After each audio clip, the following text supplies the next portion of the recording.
छात्रों, आज हम लोग संविधान की 8वीं अनुसूची के निहितार्थ पर बिल्कुल पॉइंट टू पॉइंट बातचीत करेंगे। यह तुम सभी के MIL फर्स्ट सेमेस्टर के पाठ्यक्रम में भी है और फर्स्ट सेमेस्टर पाठ्यक्रम MIL का जो यूनिट 1 है उसमें राजभाषा, राष्ट्रभाषा, संपर्क भाषा और उसके बाद यह टॉपिक है संविधान की 8वीं अनुसूची के निहितार्थ।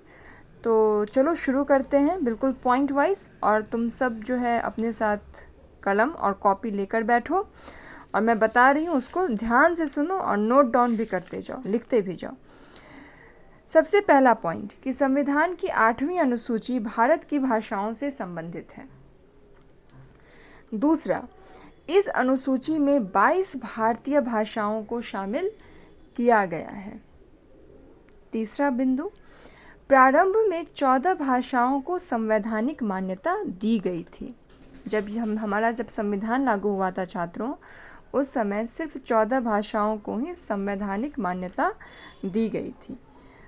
पॉइंट नंबर 4, 21वां संविधान संशोधन अधिनियम 1967 में लागू हुआ, जिसमें सिंधी भाषा को शामिल किया गया।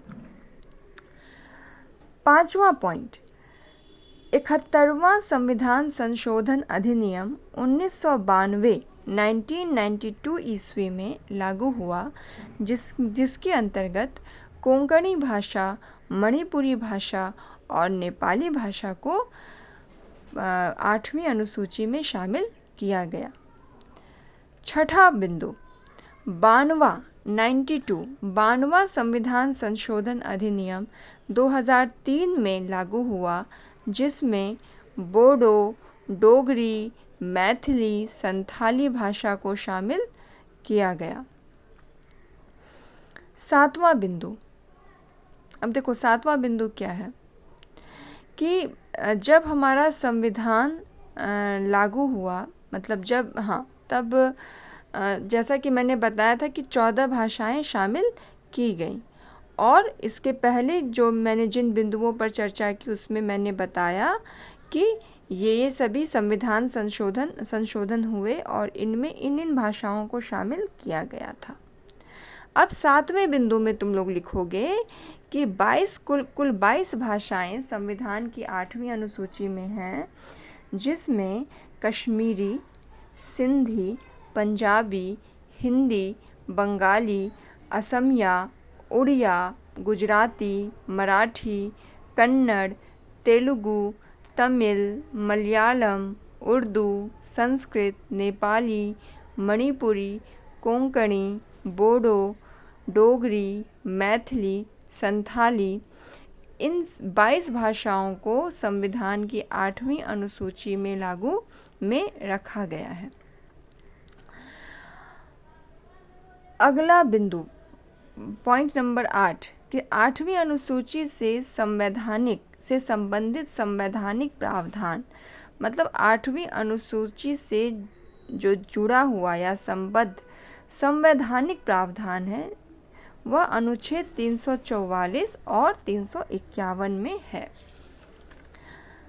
अब 344 अनुच्छेद में क्या है यह तुम्हें बताना होगा अपना उत्तर लिखते समय, तो ध्यान से सुनो।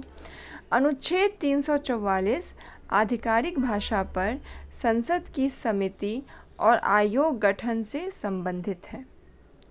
अनुच्छेद 344(1) संविधान लागू होने से 5 वर्ष की समाप्ति पर और उसके बाद 10 वर्ष की समाप्ति पर राष्ट्रपति द्वारा आयोग की स्थापना का निर्देश देता है। मतलब कि अनुच्छेद 344 में ये 2 बातें हैं ही, और तीसरी बात है कि इसमें एक अध्यक्ष, मतलब कि जो भी आयोग गठित होगा उसमें एक अध्यक्ष और 8वीं अनुसूची में निर्दिष्ट विभिन्न भाषाओं का प्रतिनिधित्व करने वाले सदस्य शामिल होने चाहिए, जो भारत सरकार के राजकीय प्रयोजनों के लिए, राजकीय का अर्थ है छात्रों प्रशासनिक प्रयोजनों के लिए हिंदी के गतिशील प्रयोग के लिए राष्ट्रपति को सिफारिश करे। ठीक है, तो ये जो कुछ बातें मैंने बताई वो अनुच्छेद 344 से जुड़ी हुई हैं। अब अनुच्छेद 351 में क्या है, ध्यान से सुनो और ज़रूरत हो तो उसके से लिखो भी। अनुच्छेद 351 बिल्कुल संक्षेप में कहें तो यह हिंदी भाषा के प्रसार और विकास को सुनिश्चित करता है तथा साथ ही इस उद्देश्य हेतु संघ मतलब हमारा जो देश है तथा राष्ट्र सरकार का मतलब हमारे देश की जो सरकार है उसके कर्तव्यों को विस्तार से बताता है। संघ का कर्तव्य होगा, यह अनुच्छेद में बताया गया है कि संघ का कर्तव्य होगा कि वह हिंदी भाषा का प्रसार बढ़ाए, उसका विकास करे, जिससे वह भारत की सामाजिक संस्कृति के सभी तत्वों की अभिव्यक्ति का माध्यम बन सके और उसकी प्रकृति में हस्तक्षेप किए बिना हिंदुस्तानी में और 8वीं अनुसूची में विनिर्दिष्ट भारत की अन्य भाषाओं में प्रयुक्त रूप, शैली और पदों को आत्मसात करते हुए और जहाँ भी आवश्यक या वांछनीय हो वहाँ उसके शब्द भंडार के लिए मुख्यतः संस्कृत से तथा गौणतः अन्य भाषाओं से शब्द ग्रहण करते हुए अपनी समृद्धि सुनिश्चित करे।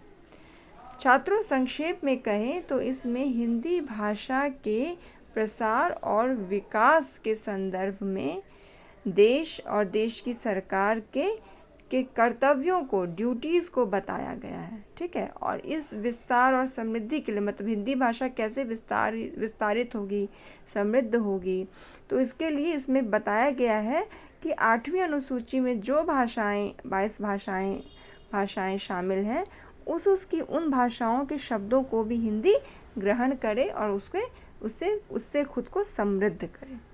ठीक है, तो ये दो अनुच्छेद 344 और 351 ये 8वीं अनुसूची में शामिल हैं। अब देखो, अब अगला जो मुख्य बिंदु है वह यह है कि 8वीं अनुसूची में शामिल भाषाओं को मिलने वाले फ़ायदे, क्या क्या फ़ायदे हैं। तो इसमें पॉइंट नंबर 1 में बताओगे फ़ायदे, फिर पॉइंट नंबर 1 देखो, इससे भाषा की एक अलग पहचान बनती है। जो भाषाएं 8वीं अनुसूची में जो 22 भाषाएं शामिल हैं उससे उनकी एक अलग पहचान बनी है पूरे राष्ट्र और विश्व के स्तर पर। पॉइंट नंबर 2, NCERT की जो किताबें हैं वो इन 22 भाषाओं में उपलब्ध होती हैं। स्कूल व कॉलेज की किताबें भी इस भाषा में उपलब्ध होती हैं। पॉइंट नंबर 3, इस भाषा के साहित्यकारों और कवियों को क्या किया जाता है, प्रोत्साहित किया जाता है। ठीक है, जो भी जिन भाषाओं का जिक्र किया है मैंने उसमें जो साहित्यकार होंगे, कवि होंगे, तो उन्हें प्रोत्साहित किया जाता है। पॉइंट नंबर 4, सरकार, जो हमारे देश की जो सरकार है इन 22 भाषाओं के विकास हेतु अनुदान देती है, फंडिंग करती है। ठीक है, इसके साथ ही जो पुरस्कार मिलते हैं, जैसे तुम लोग जानते हो कि साहित्य अकादमी पुरस्कार है, ज्ञानपीठ पुरस्कार है, वह इन 22 भाषाओं में जितने भी रचनाकार हैं, साहित्यकार हैं, जिनकी सर्वश्रेष्ठ रचना है, उनको ये सभी पुरस्कार दिए जा सकते हैं। ठीक है, वो इस श्रेणी में शामिल होते हैं। और अगला जो पॉइंट है, पॉइंट नंबर 5 है कि इन 22 भाषाओं में प्रतियोगी परीक्षाएं, अकेडमिक परीक्षाएं दी जा सकती हैं। ठीक है छात्रों, तो मैंने बिल्कुल संक्षेप में कोशिश की है तुम लोग को बताने की। उम्मीद है तुम्हें यह समझ में